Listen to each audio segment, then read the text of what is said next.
So let's move on to the next factor, academics, which is super important.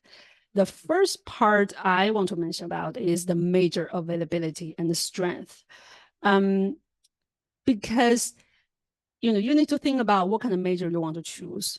And when you can choose. For example, University of Virginia, it has a business major, right? It's called commerce, but you cannot take this major as a freshman. You can transfer or you can start the commerce major as a sophomore or after 1 year or 2 years of study. So you need to check the major availability. And UC Berkeley and the UCLA has a pre-business major, means you cannot just start business as a freshman either. So that's what I call major availability. And strength as well. As I mentioned, Purdue has very strong computer science program. If you are interested in computer science, you need to you can consider like schools like Purdue or Georgia Tech, even it doesn't have like a relatively high general ranking. But maybe like Purdue has strong CS program, but maybe other majors not so much strong. So if you want to take different courses, or if you don't have a very specific academic interest, maybe you want to choose college that quite balanced in terms of academics. And next one is course selection policy, which is super important. For example, at Penn, University of Pennsylvania, there is an advanced registration period. Students can submit their preferred courses as well as alternative courses request during the advanced registration period. And there's like a normal registration period. But it means because it has an advanced registration period, means some very popular courses may not be available for freshmen during the normal registration period. So you will need to consider that as well. So you need to check course selection policy, see how easy or how difficult for you to choose course as a freshman.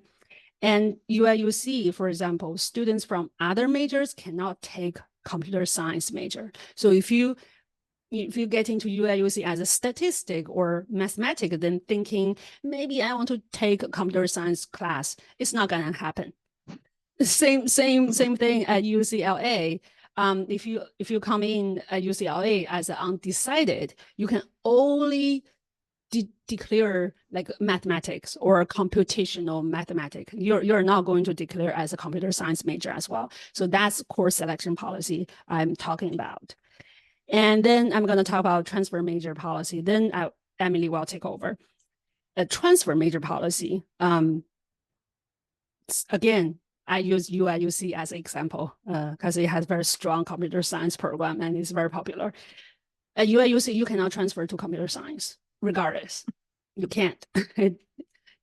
Statistics, mathematics, it doesn't matter. You can't transfer to computer science department. Similarly, at UCLA, as I mentioned, and at NYU, if you're at Arts and Science, College of Arts and Science, it's very hard, extremely hard to transfer to STEM. It's not impossible. They admit like 30, 40 students a year, but the competition is very, very, very extreme. So that's something for the students, like you want to transfer or change major, you need to think about the school's transfer major policy because it varies along the colleges. Emily, how about school academic environment? Yes. So really quickly, I just see that we have a question in the chat box, and we will have a Q&A at the end. So we're not ignoring you, but we will get to that at the end. Yes. So the next major criteria is the school academic environment. So what that means is how competitive versus collaborative is it? Are people working together, or is it very competitive? What are the grading structures like? Are classes graded on a curve? Is there grade inflation or grade deflation? This is especially important for the students we work with who are pre-med or pre-law, because your undergraduate GPA matters a lot when you are applying to medical school and to law school. So you'd want to consider what the grading policies look like. Same with pre-professional clubs. There is a level of competition at many schools to join pre-professional clubs. So what is that process like? Do you have to go through 3 rounds of interviews or 1 round of interviews, or can anyone walk in? I can speak anecdotally to this and say that I went to Brown, which is not considered a competitive Ivy. It's very collaborative. And even there, you still have to interview for clubs. You don't just walk into a club. You have to go and do at least 1 interview, normally more, have a resume, so on. Next, I want to talk about the availability of faculty, as well as the availability of research, extracurriculars, etc. So you want to look at things like the size of the intro classes.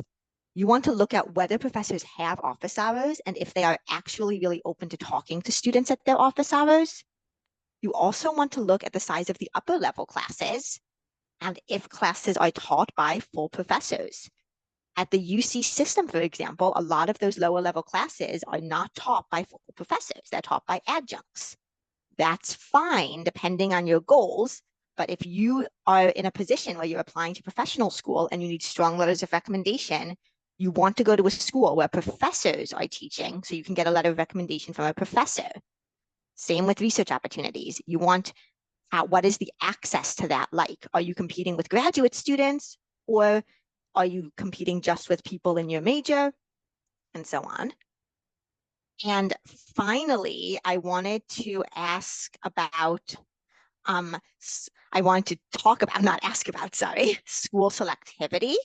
So the school selectivity both comes into play when you're applying. You absolutely should have a mix of schools that are really selective and then less selective. But also you want to consider what it's like when you're there. As Katya said, at some schools, you will not be able to take classes outside of your major. And the other thing I'd really encourage you to think about is the selectivity of the school within your school. So for example, a lot of schools have really good honors programs, and we're talking about schools that are not necessarily in the top 30. So the honors program at a school that's lower ranked might be more similar to a top 30 than to the rest of that school. So it's just really important to look at the program itself that you're in, not the overall school.